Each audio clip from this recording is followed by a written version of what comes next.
Dude, you suck at this game. Whatever, man.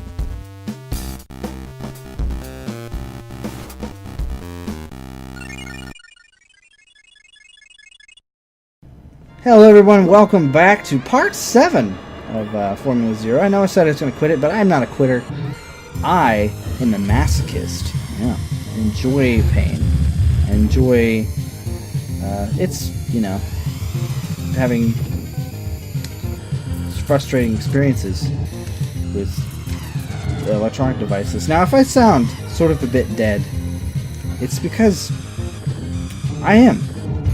I have recorded this for about an hour and a half prior to this. And I don't like the way the recording was going, so I just scrapped it, and I'm just going to record it again. From the beginning, from the top, as if I just count it as practice, a good hour practice. And, I wish I could say that I've gotten better. Yeah, I have. I made it to the final lap like once by accident. I'm almost certain. And I could actually do a lap now. You just saw it. Like the first, I still can't figure this curve out. Is there like brakes or something I'm not aware of? I guess just try other buttons, maybe. That would be wise. I'm surviving a little bit longer than I normally do, which is my average last time was 30 seconds, which obviously isn't a great situation to be in. But, you can't help it. The game is, as I said, pretty difficult.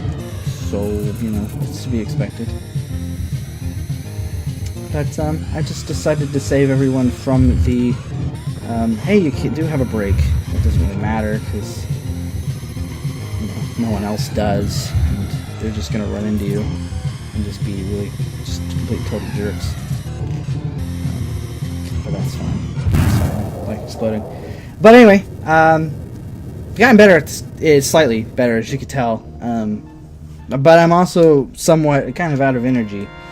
I believe at some point during the previous recording, I started talking about squirrels biting people's testicles. I don't know why. I honestly couldn't tell you. I have no idea how I got to that subject, nor could I tell you why I kept talking about it when I did. It was kind of a jerk move there, Pico. If I keep doing that, we're gonna have a problem. Oh, no, that's fine. There's a lot of this. You either die in a jump or you get caught in like the crap minefield situation, as you do. But I also had a nice conversation about Little Debbie's snacks. I think anybody could really relate to, because who hasn't had Little Debbie snacks? Shit, I don't know. Is there somebody who hasn't? Is there anybody in the audience that is like, what is a Little Debbie? I've never met this Debbie. And if I've never met a Little Debbie, is she like a midget that sells delicious snack cakes?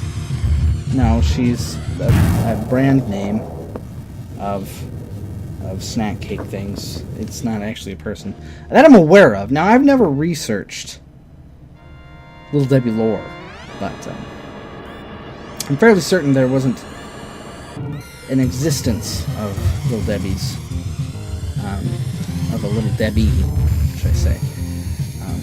If there was, wow, no. I wish I could have met her. Alright, you know what? It's fine. No, this is normal. That's right. That's about right. Okay, I'm still somehow alive. You know what? We'll humor the game. We'll just go run into a mine real fast. Oh yeah, by the way, I'm not stupid. I'm not going to keep doing that over and over again, so I saved a save state. Oh, thank God Retron exists, right? So, I'm going to talk a little bit about my day. This has been a pretty good day, because who wants to talk about Little Debbie snacks? I know I do, but not a lot of other people do, I don't imagine.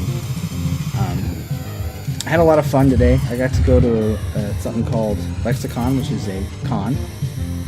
It's not a Get whatever definition of lexicon is. I've completely forgotten. I've forgotten a lot of things thanks to this game.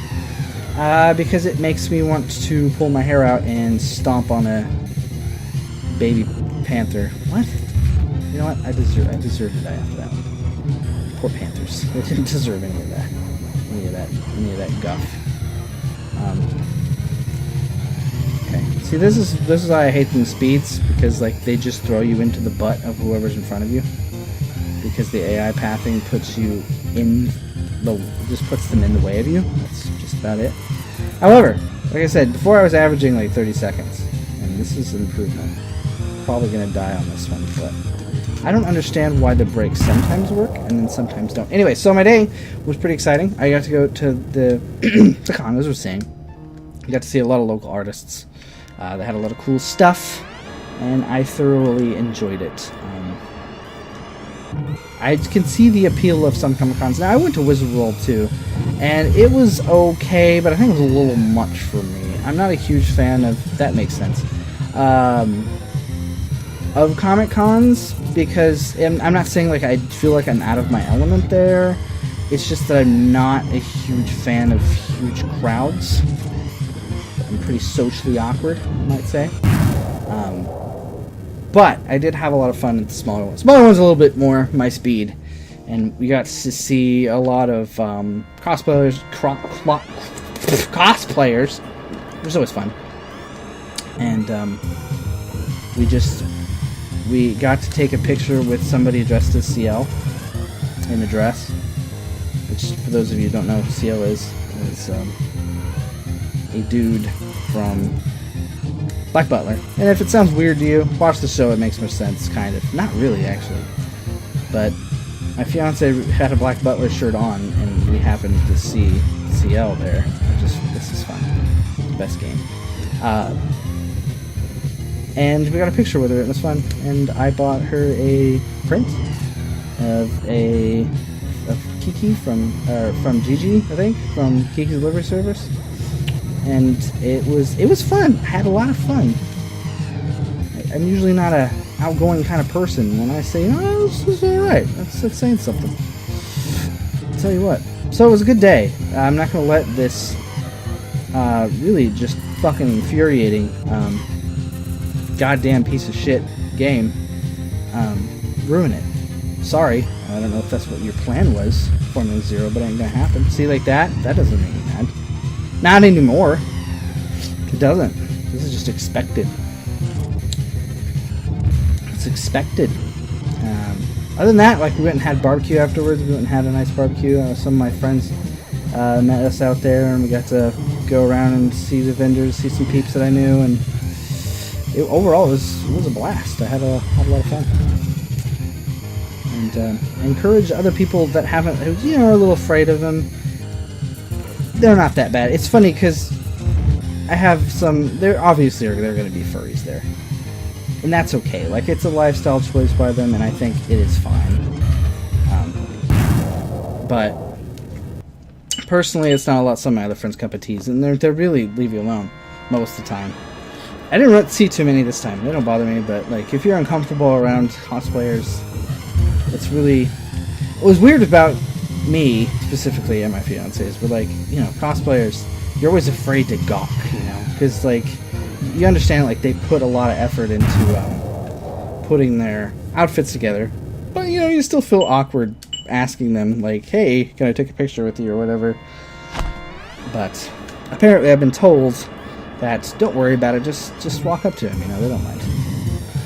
So we did. That's how we got a picture of CL. It was actually kind of funny. We were standing outside, and the girl just yelled out to my fiance because she was wearing a Black Butler t-shirt with Sebastian on it, and this lady who was just sitting there sees her, the CL lady sees her and was like, Sebi, and I was like, what the heck? And she's staring right at us, and we're like, why is she staring at us? This is awkward. I'm looking at my phone. And she's like, you. I'm like, what? She's like, you're wearing a Sebastian t-shirt. And she's like, oh, yeah. And then finally she's like, hey, would this be weird if we asked for a picture of you? And she's like, no, it's not weird. Just if you see somebody in cosplay, just ask them. They don't mind usually. They'll tell you no, I don't know. They're just really awkward. It's fine. and we got a picture with her. It was fun. But other than that, we ate at Boomerang. It wasn't a great experience. I don't know if anybody else is eating at Boomerang. Perhaps a Boomerang where they live. I think honestly not too. It's just. It's like they just opened Black Friday and everyone's like, gotta get in the door. Anyway, Boomerang not great. Not great. I was kind of disappointed with it, especially for the price tag. The food it kind of sucked because like they didn't have my favorite burger anymore. They got rid of it. They changed up the menu. So their grilled chicken sandwich isn't bad either, but I was really disappointed that they didn't have the burger I wanted. But oh well. Their fries were okay, but my fiance got an open face burger or whatever. And the gravy. Now I don't know who else I like splitting. Whoever enjoys brown gravy, white gravy, whatever. It's supposed to be kind of the consistency is. It's supposed to be slightly viscous, maybe not like super viscous, but slightly viscous. This one, I've never seen a gravy like this before. It was a gravy that from a distance, you could have put it in a bowl and told me it was chocolate pudding, and I would have believed you. It looked like chocolate pudding, and it was extremely off-putting. And she had to like scrape. She had to like. No, it's fine. She like scrape around it to get to the fries, and it was disgusting, and it wasn't enjoyable for her, especially. So, yeah, that was our dinner experience. I think I'm figuring out that turns a little bit more the more I play this. You know, getting older, getting wiser. You know, the wise and old analogy that I like to use.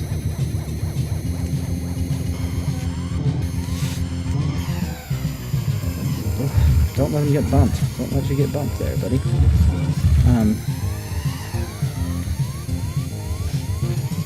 But, I forgot what I was even talking about now. It was terrible. The Boomerang was. But the barbecue was fun. That was actually pretty delicious. Yeah, I'm figuring this out. I'm figuring out the turn a little bit more. So, getting to know the game slightly more. Which is good. Charlie, no. Should I go for it?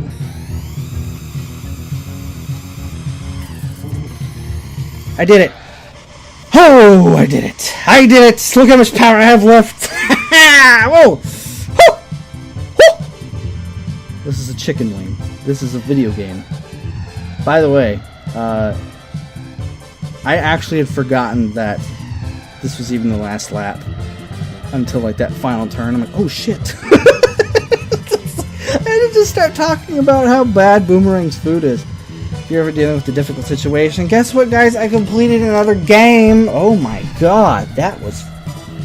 My hands are sweaty, palms are sweaty, legs spaghetti, arms spaghetti, I guess. I don't know. This was a lot of fun up until the last track. You kind of get better at it as time goes on.